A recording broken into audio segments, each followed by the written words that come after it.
So in my last video, when I said I was done buying decor for my Halloween stuff, I think I was kidding myself.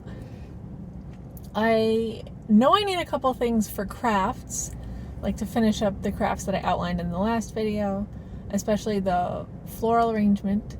And I'm gonna stop at Michael's and Joann today to check out what they have. But also, I saw a YouTube video this morning that was showing a bunch of the selection of Halloween decor at Michael's and Joann, and I have a feeling I'm gonna come home with more decor, and I'm not as done as I thought I was.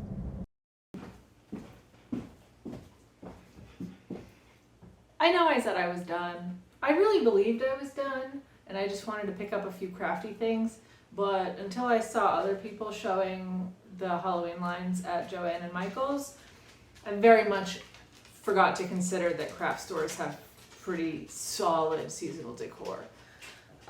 So I got sucked in a little bit, just a little bit. Most of what I bought is actually stuff that I was intending to buy and that I stated my intention to buy in the last video.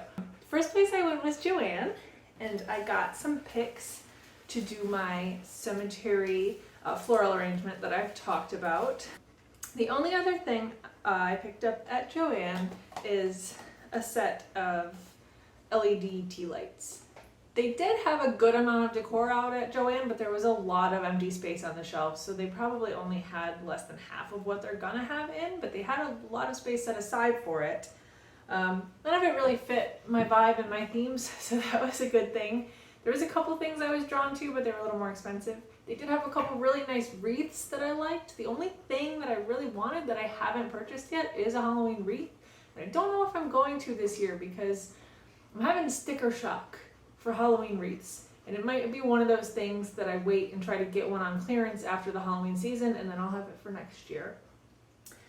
Joann is right next door to TJ Maxx, so I popped into TJ Maxx. They only had 2 small tables of Halloween stuff. It kind of looked like they were just sequestering their Halloween to these 2 little display tables until they have enough to fill out a bigger space. But they had these books, very similar to the ones that they have at Home Goods, but I didn't see this one at Home Goods, and I absolutely love this one. It just, to me, looks so much more like an actual book. The other ones were just a little too decorative. This one actually kind of looks like it could just be an old-fashioned book. And then I found 2 Halloween things on the checkout. They had a limited selection of Halloween stuff on the checkout at TJ Maxx, and most of it was stuff that they have at Home Goods also. But they have these, which I'm so obsessed with. This was the only Halloween nail set they had, and this is just absolutely me to a T. I wear false nails most of the time, and these are pink with spider webs. And the last Halloween impulse buy from TJ Maxx is actually candy corn in this little jar with a little black cat on top. Basically every major brand is not vegetarian, but this one was. So I jumped at it because I haven't had candy corn in many years, and I'm excited. So on the other side of TJ Maxx is Bath & Body Works, and I did stop in and get all of the stuff that I said I was going to. I got a couple fall/Halloween hand soaps, the gel soap for the leaves scent, and then I got a foaming perfect pumpkin, like cat style, for our bathroom. I got a couple of candles. This pumpkin one, it's a little bit pumpkin-y, but it's mostly like cinnamon cloves, woodsy, and I love that. And then leaves is a classic fall scent from Bath & Body Works. And I got a wallflower plug. It's a spider. It lights up green when it's plugged in, and it's got the little spider webs on it. And then I got wallflowers. This one I love so much more than the pumpkin bonfire, and I knew that I wanted basically 2 straight months of it in the wallflower, so I got 2. It's mahogany apple. I do like apple scented things, but like I hate when my house smells like apple pie and I don't have apple pie. These don't smell like apple pie. They're a little appley, but they're mostly like this very musky, hearty, woodsy scent with like a hint of apple in the background, and I love them. The last place I stopped before I came home was Michael's. I knew I wanted to get some more picks to finish up my Halloween flower arrangement that I talked about, and I did get some. I got some of these just sparkly squiggly ones, and I really like this one. I just got one of these. It is absolutely tangled in this thing. Oh my gosh. It's kind of like all black, but it drapes like a succulent. Another one that I really liked in the picks section was this candy corn one. But like I said, that whole floral arrangement is going to be all black, so I didn't want to like include this with that. But I thought it was really cute, so I kind of looked around the store for a vessel to put it in. I didn't like any of the Halloween vessels that they had out for it, at least not for the prices that they had on them. But they have a bunch of summer color mason jars that were on clearance for $1. So I guess black is a summer color to Michael's, but I got this. I also got one more item that was definitely not on my list ahead of time, but I am super hyped about this. It is this metal tray that's got like a graveyard fence around the outside. So like, first of all, the second I saw this, it reminded me very, very specifically of one of my favorite video games of all time, which is the Friday the 13th, the game. And there's a section in that where there is a little graveyard, and it's got a kind of square fenced-in area just like this. And I immediately thought of the game, and it's a very fond memory, so I'm all about it. But also, I'm doing a cemetery-themed floral arrangement for my entryway table, so it's just perfect to stage it in the middle of a little graveyard tray. And then just some very dark moss to arrange in it around the items that I stage on it when I decorate. Okay, so thanks for bearing with me through another unexpected Halloween haul. I'm so glad I found all these things today, even though I told myself I wasn't going to. And I think I should get around to actually crafting all of the things that I keep saying I'm going to craft. I've done a lot of talking lately about my plans for Halloween decoration and how excited I am to be doing it for the first time. I know I've done a lot of talking about shopping and my hauls of Halloween decor, but I haven't actually gotten around to making anything yet. I bought a ton of supplies to make several specific Halloween crafts, and I'm going to start them all today. I have plans for a couple sewing projects, for several crochet projects, and also for a few floral arranging projects. First, I want to take a minute to talk through my plans for all of my individual projects, and then I think we should just start making. The most straightforward Halloween crafts I'm doing is floral arranging. I've got a bunch of picks here. Most of them are all black in this pile. There's a bunch of different kinds. And for that one, I planned on taking this vase, which was actually from a funeral arrangement, spookily enough, and spray painting it to look like stone. I have this partial can of spray paint already that's like the textured stone finish. I don't know that there's enough in there, but I'm gonna try. If I don't have enough, I guess I will just go ahead and buy another can. But my idea is to spray paint this to kind of look like a headstone, and then do this floral arrangement of all black flowers inside. I got the neat graveyard fence tray that I'm going to use on my front table, and I think that will be perfect to be a little centerpiece within the centerpiece, because it's going to be a cemetery themed floral arrangement on a cemetery shaped tray. I also got a couple plain things. This is just a black mason jar, and this is a spooky iridescent orange skull bottle. I've got a couple other picks. I might mix and match with some of the stuff I got for this arrangement. I'm not sure how it's going to go yet. I don't really have a plan for these, but these are more simple. This one is probably the one I'm most excited about. I looked everywhere for a Halloween wreath, and I talked about it on here a lot. I kind of convinced myself at one point that I would just wait until they went on clearance and get one for next year, because I couldn't find one that was affordable enough. But I just decided to get the components on sale and make one myself. Oops, I got this one from Joann. It's a black glitter, very sparkly but sparse twigs. And I got this bag of pumpkins and gourds also from Joann.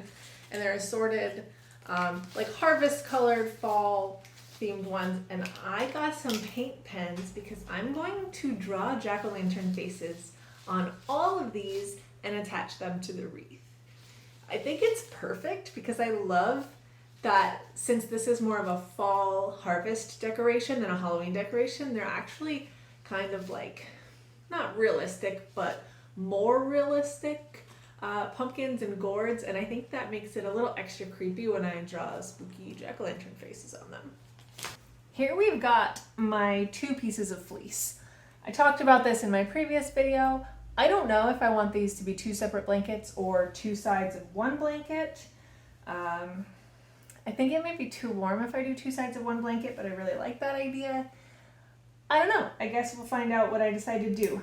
But I love this creepy jack-o'-lantern print. And I've got a new rotary cutter, including the perforating wheel. And I got this idea and this tip and the knowledge about how to do it from Alt Knots. So I'm going to kind of copy her strategy and do at least 1 fleece blanket with a crochet edge. I pulled out a few yarns from stash, just acrylic yarns that I plan on using for this and for all of my spooky Halloween crochet projects, because even though I'm excited about doing all my Halloween stuff, I am still sticking to my guns and not buying any yarn until this October, specifically at Rhinebeck. So for now, I'm just going to use stash yarns, which I have plenty of. You probably know that from seeing my yarn stash video. So I'm going to work through those and make at least 1 blanket. I also want to make a table runner and or a mantle scarf out of this print. It's like a cotton quilting print. One of my commenters called it vintage ethereal, and I just love that. That's so perfect for the type of spooky I'm going for. So here it is, vintage ethereal.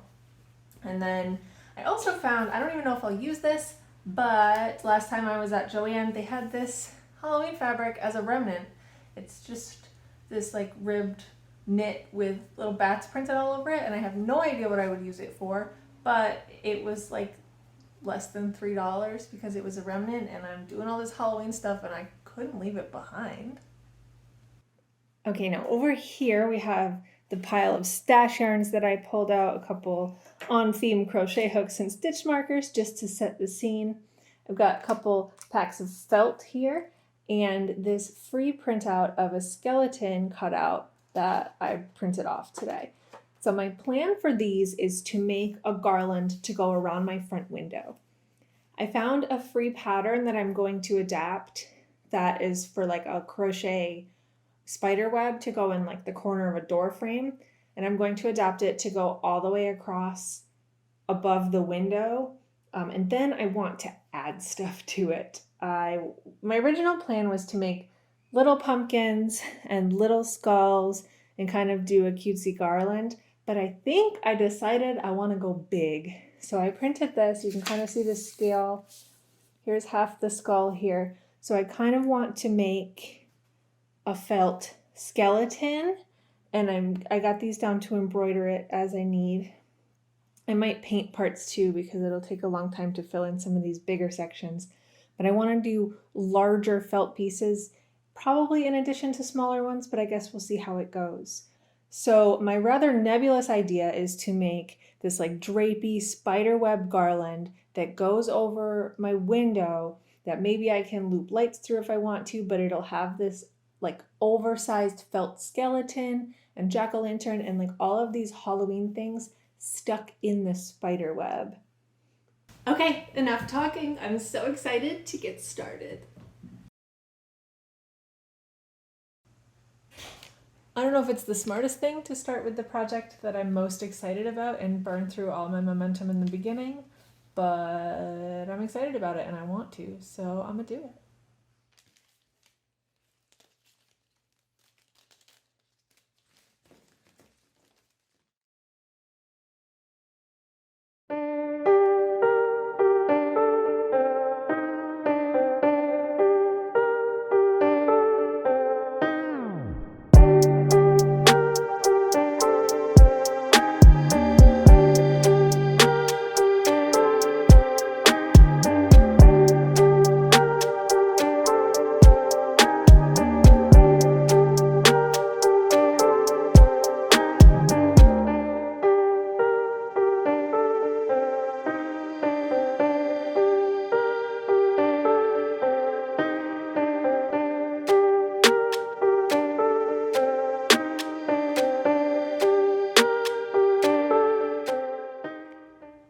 This was 100% as fun as I thought it would be.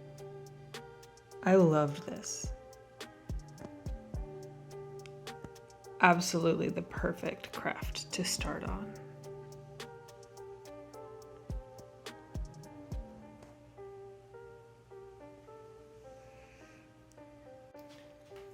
I just went through my old jewelry making supplies to get some pliers, and I found a very small amount of this black wire. I don't know how far I'll get, but let's see how far it gets us.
Okay, I have all my little pieces here. I cut 2 of each. I'm going to, I think, try to stitch around the edges of each one by hand, and then fill them up with chopped up pieces of these scraps just to give them a little dimension. And then afterwards I will add some of these details with a paint pen. All right, my little skeleton guy's coming along. He doesn't have any hands or feet or a head, but I kind of feel like working on something different because this is a lot of stitching, and I think I'm going to shore up the edges on the fleece so I can get started crocheting borders on them.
So I'm all done with the first throw blanket. I did this whole border. I tried probably 4 or 5 different designs from this book. It's really neat. I don't get to use it very often, and I especially love some of the super ornate designs that they have, which is what I decided to go with here, because I think that kind of like unnecessarily ornate is kind of my Halloween vibe, so I'm going with that. I like the way it turned out. I think these little white arches are a bit reminiscent of the jack-o'-lantern smiles that are on the print, and I'm gonna make the plaid one a separate blanket. Have not decided what border to go with there, but I'm excited to look through this book and pick another unusually complicated border to stick around that one.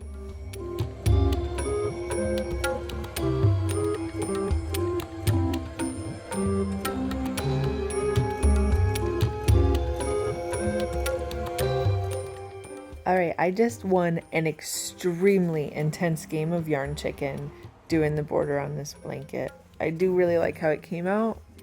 I think I really liked the border I chose and the color motif I did for it.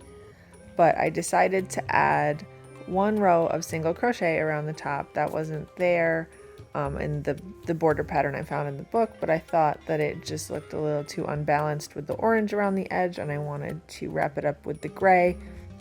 And I cut it really close with the gray. I got real nervous. Here's how much I had left at the end.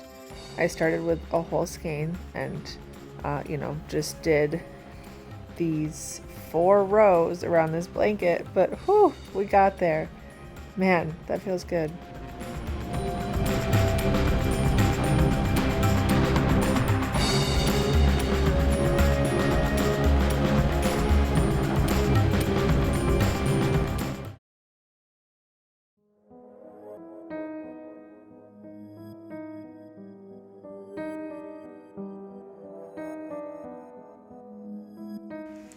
Alright, so here's what it came out with after spray paint. It's got this like stone texture to it, and you can see that there are definitely parts where it rubbed off on the cardboard or it's like patchy and not even.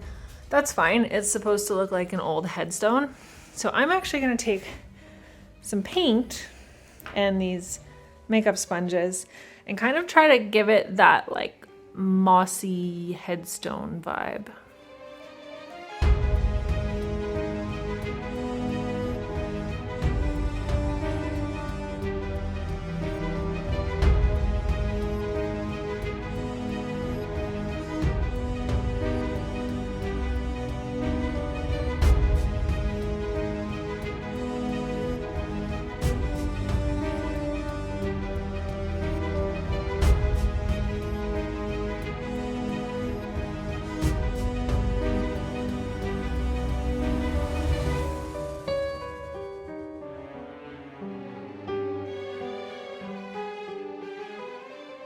Alright, so pretty predictably for anybody who's painted before, I went a little overboard and it was too green. However, this spray paint doesn't have exceptional coverage, so I decided to do a layer of spray paint over it, and this is after the spray paint and I kind of love it.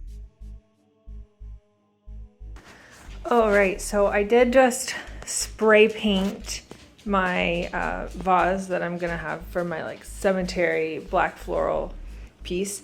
And while it's drying, I decided to use the other things I had bought to make a couple smaller arrangements. So I've got this kind of goofy pumpkin-y one in this orange skull.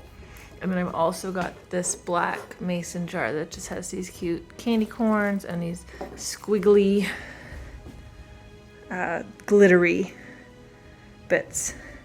So not particularly stunning pieces, but I think that they'll definitely help to add some ambiance.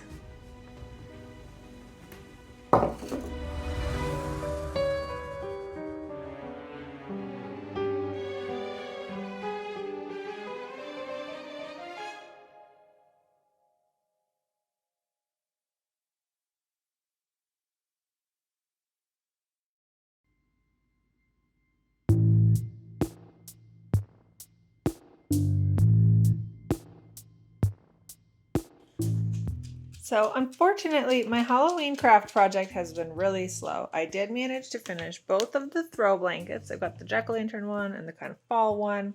I did take the yarn that I pulled to maybe use for these, but didn't work out, and made this cool candy corn pillow, which I'm hyped about. But unfortunately, I'm still really behind. Today was actually the day that I had hoped to decorate. I have, of course, my floral arrangements that I made, but haven't done the table runner or the mantle scarf, and I haven't finished my garland. I have headless, handless, footless skeleton. He does have a head, but it's not attached. There we go. You hold on to that, buddy. And then this is the actual garland itself, but I had planned to do so many other pieces for it. And then I also the table runner, also the mantle scarf. I really wanted to decorate this weekend, so now I feel kind of stuck. I don't know how much I'm going to get done. I feel like I'm running out of time. I've got so much stuff going on later this month. I don't know when else I can do it, so I might have to cut some things. I think first of all, I'm so close on my skeleton. I definitely want to finish my skeleton. Definitely want to add some more to that garland, which could be cute. So I'm going to prioritize that today. But after that, I might just change the mantle scarf. Maybe I'll set some aside and plan on doing it next year, or maybe I'll just pick up some spooky cloth at Target and kind of improvise something. We'll see. Finished my little skeleton friend. The hands look horrible, but honestly, I gotta just be done with him. Gonna make a jack-o'-lantern now and maybe some smaller versions of skulls and jack-o'-lanterns, and I don't know. See where it goes. Here's a little look into my process. So I've just cut out this loosely pumpkin shaped shape out of 2 pieces of felt, and I'm gonna use my paint pen to draw on the face, and probably some more of my embroidery floss here to embroider like the lines or details on the pumpkin. But what I do is to give them a little dimension, stuff them, but I don't want to buy polyfill because that seems like such a waste, so I keep all the little scraps of the felt. But I also just always keep all of my snips of thread and yarn. I keep this little cup next to my chair in my living room where I sit, but I've also got like jars of it upstairs, so whenever I do some sort of craft like this that needs stuffing, I can just use this very squishy, perfect little filling to stuff it.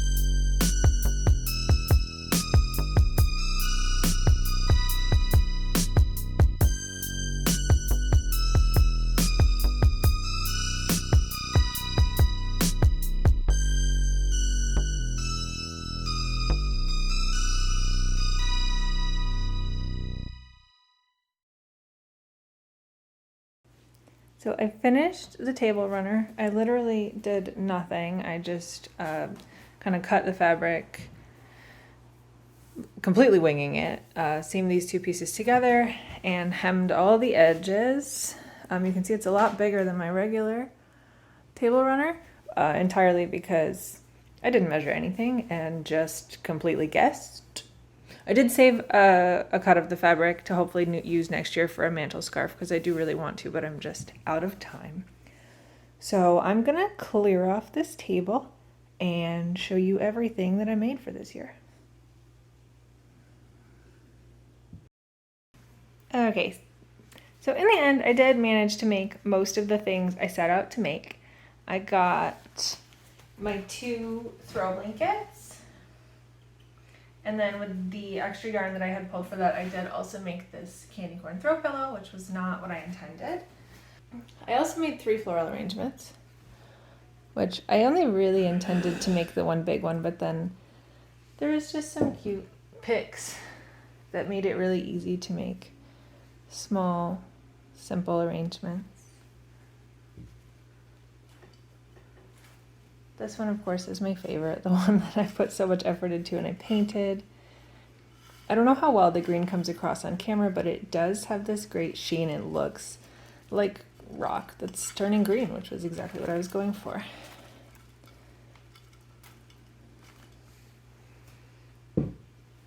And then this, which I'm certain doesn't come out because I haven't blocked it or anything, but this crochet spider web that I made that is going to go over the window frame and be a big garland. There's several different spider webs here and they're all connected, and then all of these little jack-o'-lanterns that I made and embroidered are going to be stuck in it like they're captured by this spider, and so is the skull and my skeleton friend here. I was also going to make a spider, but I was running out of time and getting nervous about it, and I went to Target and they had little posable spider figures. So this is my spider for now.